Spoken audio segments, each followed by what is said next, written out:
Papunta nga kami ngayon sa Dahon at Mesa dito sa Tagaytay, kung saan ito ang isa sa mga dinarayo ngayon ng mga netizens at mga taga Maynila dahil sa ganda ng ambience at ganda ng view.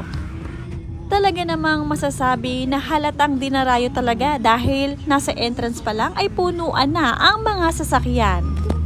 Kaya naman pinapapasok tayo ni Manong sa loob at doon daw ay meron pa raw silang malaking parking slot.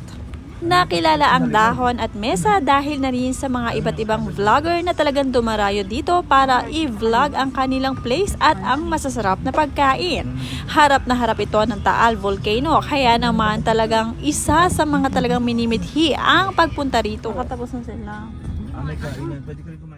At ito na nga ang kanilang looban. Makikita rin sa loob na marami ring mga taong nagtatayuan dahil mga nasa waiting list pala ang mga ito. At ito na nga finally ay nakapasok na rin kami sa loob.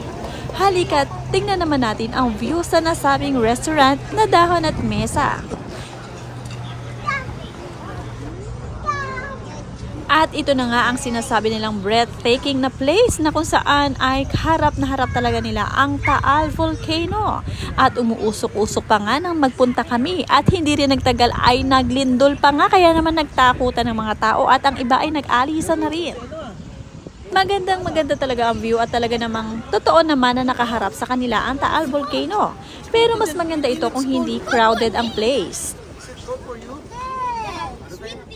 Halika't pasyalan natin ang iba pang facilities ng Dahon at Mesa. Meron din pala dito mga solo-solo na kubo na kung saan ay pwede ka rin mag-dine-in at ito naman ang kanilang restroom na kung saan ay napakalinis rin. Sa ibang mga video na aking napanood ay ito raw ang kanilang tinatawag na Bali-inspired na nipa hut na kung saan ay isa sa mga dinarayo ng mga tao bukod sa kanilang mga pagkain. Ngayon ay nakita ko na ng personal ang nasabing Bali-inspired na place. At okay naman ito, ngunit hindi ka rin naman makakapag-dine-in kung sakaling punuan at maraming tao.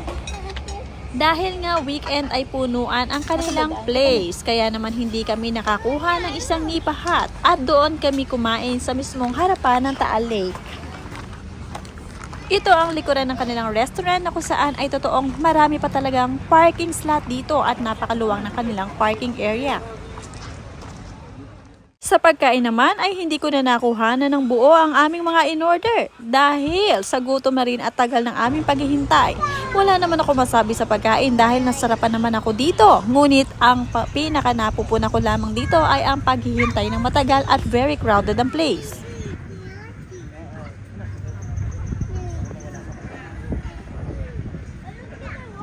Usok si ano ah.